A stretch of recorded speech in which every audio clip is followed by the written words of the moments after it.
The internet's most toxic fandoms. This was recommended. We will be watching this. I've seen Corpse Husband on the thumbnail, so we'll look. This is by Visual Venture. Go subscribe. Also, subscribe to me and like and hit the notification bell if you like this kind of content. We will jump in and see. What happens when a fan base is willing to destroy anyone who offends their idol? These are the internet. Oh, there's multiple things that happen. Cancellation, attempt at life. I generally don't understand the obsession with, what's the word? I generally don't understand the obsession with celebrities. Like, I don't get it. I would never get it. It's kind of odd occasionally. I'm like, yeah, sure. But I don't understand, like for example, Taylor Swift is one of those, right? I already see her there. Like, I don't get the obsession with her, to be honest, but I don't get the obsession with most of that. Genshin's fandom is very toxic. They go after everyone that criticizes that game. I don't hear much about FNAF, but I'm not really a FNAF consumer, so I wouldn't understand. This right there, over there, should be League. Iron Mouse behind me. Yeah, that's... I just don't get it. I never understood. I don't have that. Nor will I ever. Internet's most toxic fan bases. As usual, we'll rank them from least to most disturbing, reveal some of the darkest things fans have done. If you guys are enjoying the channel so far, it would mean the world to me if you subscribe, because it helps me get my videos out to more people, and I promise to do my very, very best to create the best possible videos I can for you. I'm Visual Venture, and you are awesome. Swifties, the overprotective fan base. So before we begin, I want to make this clear that this is not an attack on Taylor Swift or her fans. Oh yeah, no, nobody. I don't dislike them. I'm just sometimes like, why? In general, but there is a toxic part of her fandom that takes things too far. Almost every musician has overprotective fans, but with Taylor Swift, there are thousands of them, and they attack anyone who dares criticize her. In 2020, Taylor Swift released an album titled Folklore. As usual, music critics reviewed it, but one review made Taylor's fans mad. It was from a website called Pitchfork, and the interviewer was a woman named Jill. In her interview, Jill praised Taylor's songwriting, but she didn't like everything about the album, so Jill gave it an 8 out of 10. For most people, they harassed her because of an 8 out of 10. That's kind of wild. That's kind of wild. That's kind of wild. Okay. I've never heard that. That one's new. That one's new. I never heard of that. That was a positive review, but for radical Swifties, an 8 out of 10 was unacceptable. It was an insult. Taylor's fans started ranting online, complaining about the review. And one of them... But isn't that nowadays normal, right? Even in gaming, this is like a 7 out of 10 is mid, even though a 5 out of 10 would technically be considered mid. But since the perception shifted, anything that is worse than a 7 is hot dog shit, even if it doesn't have to be. It came up with a bizarre theory, which was that Jill and Pitchfork were trying to sabotage Taylor Swift. By giving Taylor's album a lower score, Pitchfork would drag down the album's overall rating, also known as a metascore. Once that sabotage theory took hold, fans were mad and they attacked. First, someone posted Jill's personal information online. They doxed her. They doxed her? They doxed her. My goodness, they doxed her. That's wild. Oh, that's crazy. They leaked her phone number, her address, and even photos of her home. The doxing led to non-stop harassment. Jill got angry calls in the middle of the night. Some callers threatened to burn her house down. She even received death threats. Jill tweeted about how terrifying it felt. She said that it sucked to be scared of every person milling outside, or feel like you can't answer the phone. All of this happened because Jill gave Taylor a good review, but it wasn't good enough. But Jill wasn't the Swifties' only victim. In 2019, comedians Desus and Mero appeared on The Tonight Show during... I never understand this, right? This makes the fandom look worse, and this may deter Taylor Swift fans from being Taylor Swift fans, right? This has the opposite effect of what they want, right? I don't think they get that, but interesting. a guessing game, Miro made a joke. Some Swifties didn't find it funny. They felt Miro was insulting Taylor's looks. Within hours, the comedians were getting death threats. One crazy fan even threatened Miro's kids. It was so bad that the FBI got involved. But Swifties don't just fight outsiders, they attack their own. The FBI got involved? Bro, imagine becoming a national threat. That's what happened to a woman named Rita in 2019. Rita wasn't a regular fan. She was so devoted that she ran a Taylor Swift fan page. Her room was filled with Taylor Swift merch, and she posted videos of herself singing Taylor's songs. But some Swifties thought Rita's videos were cringy, like she was embarrassing the fandom. So they spammed Rita's videos with hateful comments, trying to bully her into quitting. When Rita refused to stop, the attacks escalated. Someone tried hacking her phone to take over her social media accounts. Another posted her license plate online, putting her at risk. Rita adored Taylor Swift, but she became an enemy simply because she didn't fit their idea of a proper Swiftie. Loving a musical artist is completely normal, but for radical Swifties, anyone who does— Hot take. This kind of obsession is not normal. I'm even gonna say it. Celebrity crushes are weird as fuck. That's a red flag. I'm sorry. Doesn't meet their standards needs to be silenced. This next fan base kicked their leader off the internet. Corpse Husband, the fan base that betrayed their idol. Corpse Husband was a faceless YouTuber who got popular in 2020. His main appeal was his voice. He had this deep, rumbling voice that sounded unreal. That voice, combined with being faceless, made Corpse a sensation. Fans couldn't see him, so they created a perfect fantasy. Let's call it not fans. This is women. Yeah, people were essentially gooning behind the scenes. The problem was, right, as far as I'm aware, and people told me that, the person that is supposed to be Corpse Husband was not Corpse. It wasn't. It was not Corpse. It was a random dude. Also, new information, he does not intend of coming back. If you did, apparently, somebody said on Twitter that is close with him, said, like, he's happy the way things are. He's happy to be away from the internet. He will not return, apparently, from what that lady has said. Version of him in their heads. But Corpse was a real person, and he was far from perfect. In interviews, Corpse revealed that his deep voice was partly caused by a medical condition. He also had arm pain that affected his daily life. He struggled with anxiety, and he didn't like talking in public because he was scared someone would recognize his voice. That's why he chose to remain faceless. He wanted privacy so he could manage his personal issues without the stress of fame. But some fans didn't care about his struggles. They just wanted to see his face no matter the cost. In 2021, a photo of a man went viral. People claimed it was Corpse Husband. There was just one problem. The man in the photo, it didn't match the image fans created in their minds. And instead of accepting that, they started mocking the man in the picture. Tweets called him ugly. Some fans unfollowed him. Like, imagine you are this guy, right? This random dude. Remember, this is not Corpse. Imagine you are this random dude. And, you see all these comments. God damn, man.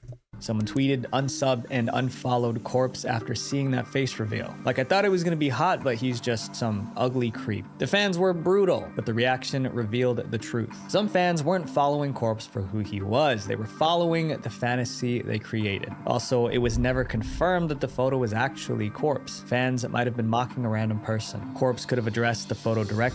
Okay, he did manage it, okay. Yeah, he didn't, address it, he just left and will not return, sadly. But he didn't. He just started pulling away. He tweeted less, he streamed less, and in November 2021, he uploaded what would become his last regular video. Years later, his fans still miss him. They leave comments begging for his return. But the truth is hard to ignore. The same fans who demand his comeback are the reason he disappeared. This comment summed it up perfectly. He didn't abandon us, we lost him. We truly didn't deserve this man. This next fan base is huge, loud, and always upset. Star Wars, the fan base that's never It depends on what he's going to talk about here. satisfied.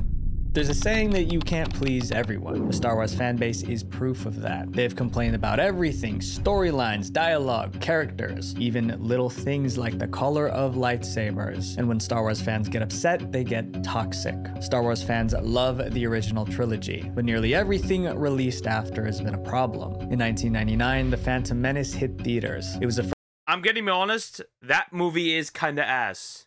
That movie is kinda ass. Not as the sequels, but that movie is hot garbage. But I think also, I would say it's not as bad as Clone Wars, as the second one of the prequels. That one is really terrible. And then Revenge of the Sith is peak. No denial about that. I would even put it second best, but that's just me.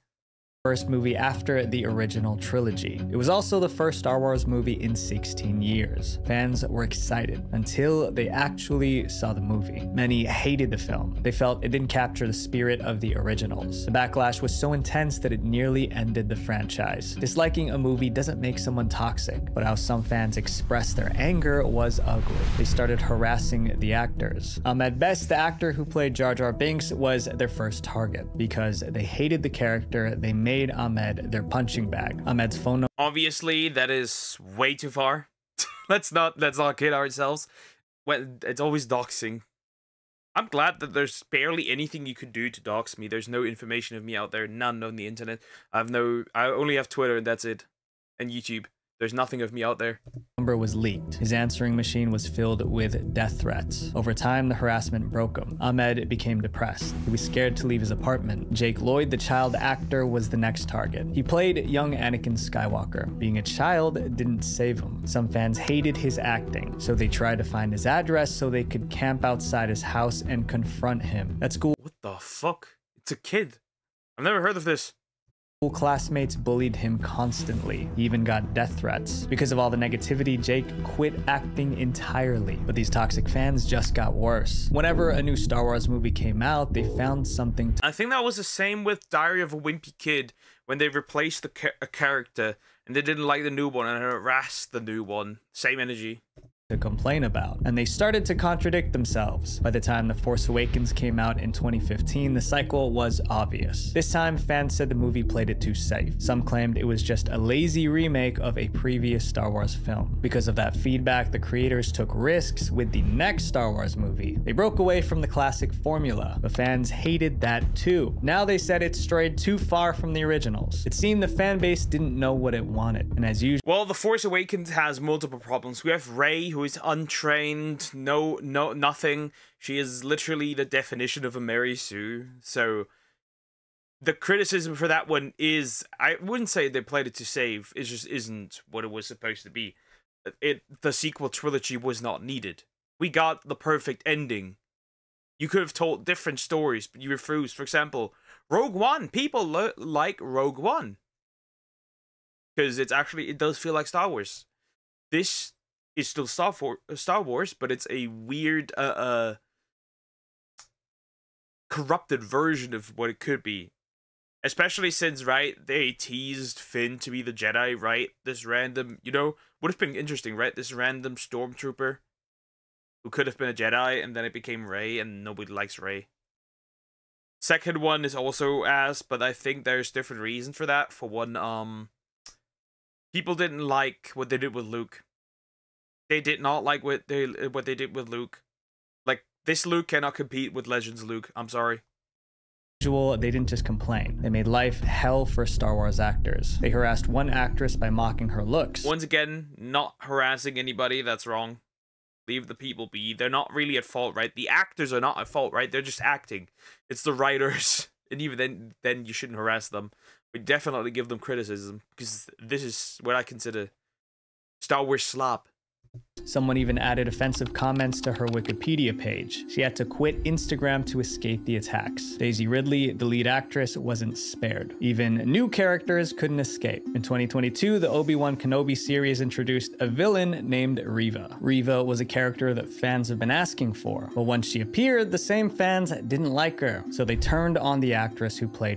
Well, again, not the actress, but again, her acting isn't at fault, right? You always have to consider this, right? The people that run this give the go for the acting, right? The go for the writing, right? They do this, so it's not her fault for the outcome. But yeah, that character wasn't well implemented, right? There is a difference of you implement a character that people were asking for, and you implement a character that people were asking for, but you implement them badly, which oftentimes is the problem. Riva. The attacks became so vicious that the show's producer intervened. He told fans, if you're sending her bullying messages, you're no Star Wars fan in my mind. The Star Wars fan base created a lose-lose situation. Play it too safe and they complain. Try something new, they complain louder. It begs the question, if every Star Wars movie makes fans mad, maybe the real problem isn't the movies. No, it is definitely the movies. It's definitely the quality of the movies. People loved Rogue One. They also semi-liked Solo. They did like not just the movies, the shows, right? People loved Clone Wars. People like Rebels. People like, I think the Bad Batch is also one that people like. People like The Mandalorian. At the same time, they hate the Boba series. Like, it's just because the quality isn't there. And the writing. VTubers, the parasocial fan base. For those of you guys who don't know what... Oh boy, chat. Here we go. A VTuber is, a VTuber stands for virtual... Me! Oh, Rushia, hello. Me. It's me. YouTuber. They are streamers who appear online as animated characters instead of Is that PewDiePie? showing the real faces. Think of it like digital... Oh, fruit. cosplay. Each VTuber plays a character, and fans enjoy the show. But for some fans, well, not there. It depends, right? It depends. Agency VTubers, sure. Indie VTubers also sure, but I think most of them actually don't. Sometimes. Watching VTubers, like I don't, isn't just entertainment. Some viewers get obsessed with VTubers. These obsessed fans are known as unicorns. Oh boy, the unicorns. My girlfriend has one too. It's horrible. My fiance has one too. Bro tried to fight me, but he's cooked. Unicorn, their favorite VTuber, isn't just a character on a screen. She's their virtual girlfriend. In order to maintain that girlfriend fantasy, the VTuber must stay single. She can't flirt or even speak. Yeah, that is a problem, but to be fair, it can be self-inflicted if you don't set boundaries, and it can be self-inflicted if you do the girlfriend experience. Yeah, it's just what it is. To another man. If she does, they feel betrayed. And when these obsessive fans feel betrayed, the reaction can be explosive. No VTuber learned that lesson harder than Rushia. Rushia was one of Japan's biggest VTubers with over 1 million subscribers. But many of Rushia's fans were unicorns, so they treated Rushia like she was their girlfriend, like she belonged to them, and that almost ruined her life. The issue started on because she sold the girlfriend experience. Again, that doesn't give the right to do that. However, it's kind of self-inflicted. February 10th, 2022. Rushia started a live stream. In the middle of her broadcast, a private message popped up on her screen. It was a message her viewers weren't supposed to see, but they did. The message was from Mafu Mafu, a Japanese male singer. It read, "I just finished the live broadcast and I'm getting ready to go home." The text itself wasn't romantic, but there were already rumors that Rushia and Mafu Mafu were dating. Now, this message from Mafu Mafu appeared on her screen. Her unicorn followers felt lied to. They believed Rushia betrayed them by not being single. Thousands canceled their paid memberships. Some destroyed their Rushia merch. A few even sent threats to both Rushia and Mafu Mafu. Rushia tried to calm things down. She swore she wasn't dating anybody, but they refused to believe her. To prove her innocence, she posted a screenshot. It was a chat between Rushia and her manager confirming she was single. But posting that chat cost Rushia everything. Like most VTubers, Rushia was signed to a talent agency. The agency... Oh yeah. I think she may have broken an NDA with this one. He had strict confidentiality policies. By posting that private chat with her manager, Rushia broke her non-disclosure agreement. So the agency fired her. Just like that, Rushia lost her platform. Not because she hurt anyone, but because her toxic fans pushed her so far, she broke the rules trying to defend herself. Later that year, another VTuber had a similar problem. In August 2022, a VTuber named Crony... yes. The people crashing out. We had that with We had that with another VTuber just recently when people were crashing out that she was collabing with the dudes from, I think, was it Hollow Stars as well? Yep, a classic. Streamed a gaming session with several male VTubers, but most of Crony's fans were unicorns just like Rushia's. These obsessive fans hated seeing Crony interact with those male VTubers. They bombarded her live chat with insults. To escape the hostility, Crony took a 2-week break from streaming, but when she returned, she took a different approach. Instead of trying to appease her fans, she stood her ground. She tweeted, "After much consideration, I decided that I will be collaborating with whoever I want." The fact that she had to post that shows how controlling and toxic some VTuber fans can be. The members of this next fan base just can't get along. League of Legends, the fan base that hates each other. Yeah.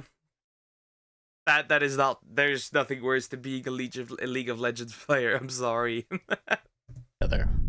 No gaming fan base is as toxic as League of Legends. At least that's what players say. In 2024, a survey asked gamers which fan base was the worst. Around 36% picked... Oh, yeah, you're cooked. You're cooked. You're just cooked. It's over. Put the fries in the bag. League. What makes this fan base so bad? It's about how the players treat each other. League of Legends is built around teamwork. 5 players join forces to beat another team. I'm gonna... How do I put this? The amount of creativity that goes into telling others different ways on how to end your life is astonishing. I must say, if they put this creativity into actually this kind of energy into actually playing well. I don't play League of Legends, so I wouldn't know. But people complain about how others play a lot. You know, you'd be a better player. Success depends on working together, but most players end up fighting their own teammates. If someone makes a mistake, their teammates explode. Players scream insults in the chat. Others go even further. They int. Inting is when a player deliberately dies over and over in the game. They do this to either troll or punish their own team. Either way, inting ruins the game for everyone. Riot Games, the company behind League, has tried to control the toxicity. They ban aggressive players, they added mute buttons. They even created a system to reward good behavior, but none of it worked. By 2020, 98% of players said that they have been harassed in-game. 98% is nearly every player. If players are this toxic during casual matches, imagine what happens when money is at stake. League of Legends has massive esports tournaments, and these tournaments offer millions of dollars in prize money. The most famous... Imagine if you're part of a game, right, of a player base. And almost everyone was at least once called an insult or harassed. Interesting. Team in League is T1. They've won countless championships, and their star player named Faker was insanely skilled. Fans called him the Michael Jordan of esports. But in 2020, the same fans who idolized T1 turned on them. That year, T1 failed to qualify for a major tournament. Fans blamed the team's coaches for benching Faker during the qualifiers. The coach who benched Faker received death threats. Other players began getting threats as well. T1's CEO had to plead with fans to stop. Some fans ignored the warning. By September 2020, T1 started tracking down those behind the threats to take legal action. This wasn't the only time fans turned on a professional League team. One team received an actual weapon in the mail. It was supposed to be some kind of... Like... a weapon? A bomb? Pipe bomb? warning. It's no wonder so many consider League of Legends the most toxic fan base in gaming. Up next is a fan base that operates like a mob. Genshin Impact, the fan base that bullies. Oh yeah. Oh yeah. For sure, for sure. One of the worst ones, easily. I don't think. Definitely. That one's peak. That one's actually horrible. The game Genshin Impact is more popular than people realize. It launched in 2020, just 5 years ago, but it already generated over $6.3 billion in revenue. More than 11 million people play the game every month. That's the population of a small country. But a game this big attracts all kinds of fans. Some of them are notorious for bullying, and sometimes they attack for surprising reasons. It's exactly what happened in 2022. An artist posted an illustration of Kaya, one of Genshin. Yep. Oh, the lighting is too. They're white. Why are you white? Because the lighting. The My Hero Academia fandom does that too. Genshin's main characters. It was just fan art, nothing controversial. But the artist made one mistake. Kaya's skin tone was lighter than usual. That small error caused chaos. Hardcore fans demanded they whitewashed Obama.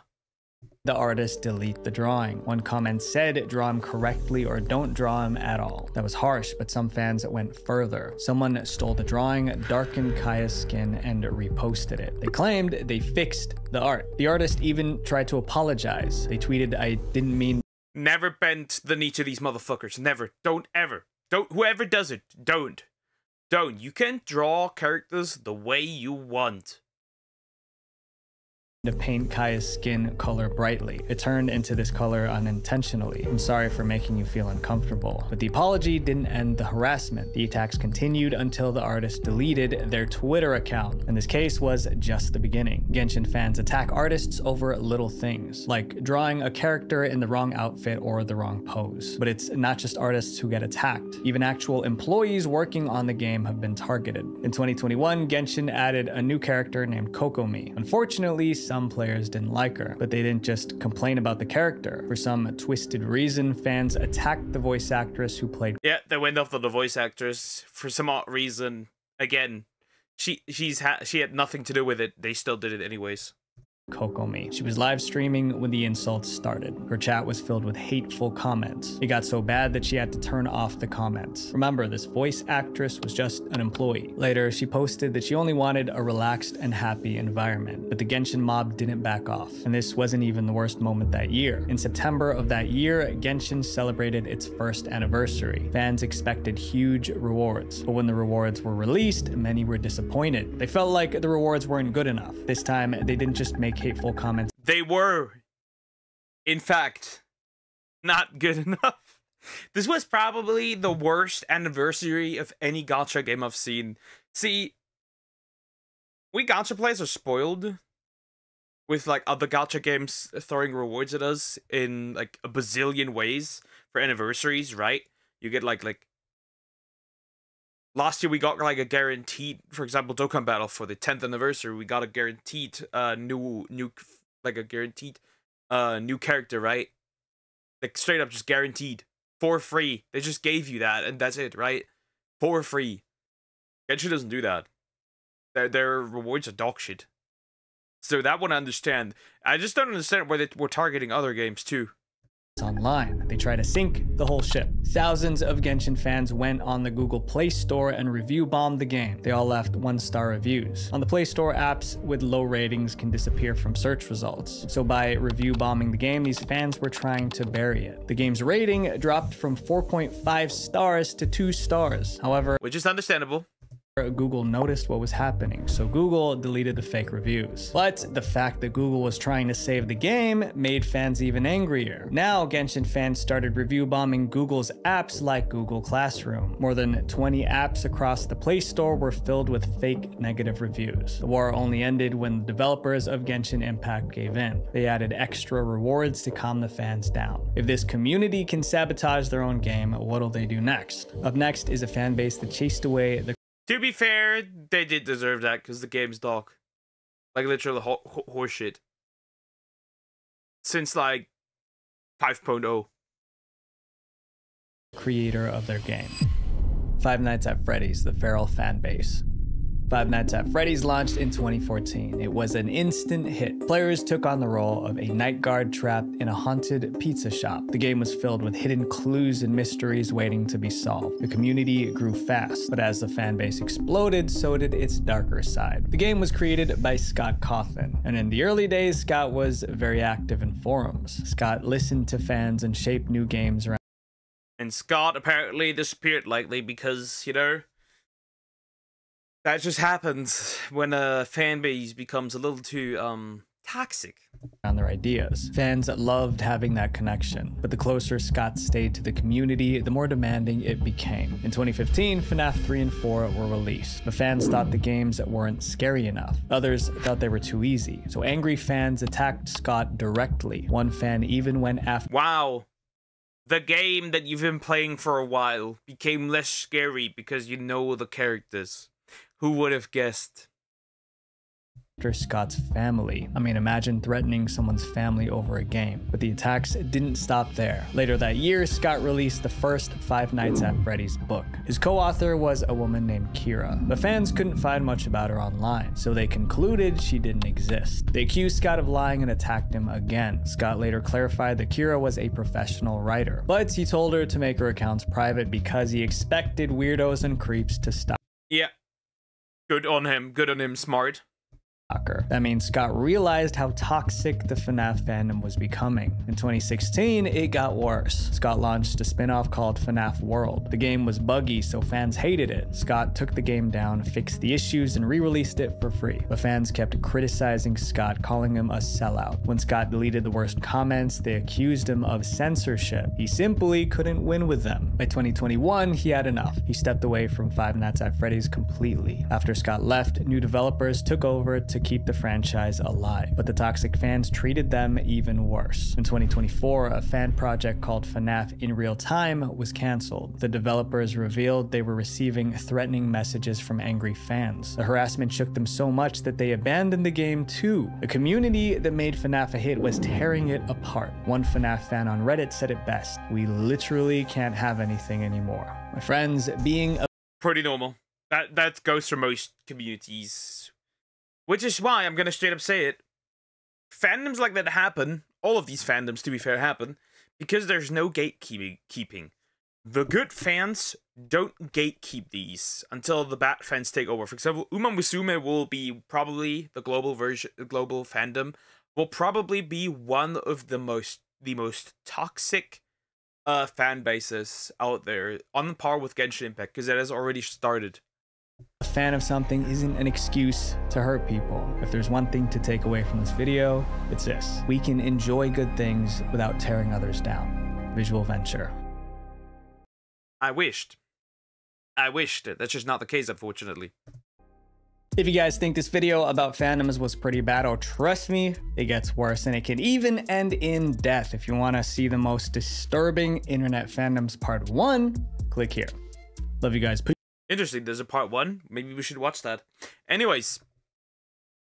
Yeah, fandoms are, if left unchecked, if you don't, what's the word? If you don't gatekeep, this is what you get. If you don't, and I don't mean like, no, don't let anybody ever in, right, that joins. If somebody shows bad behavior, kick them out. Simple. I think that's the way to go for most fandoms. Anyways, like, comment, and subscribe, and hit the notification bell. I'll see you in the next one. Peace.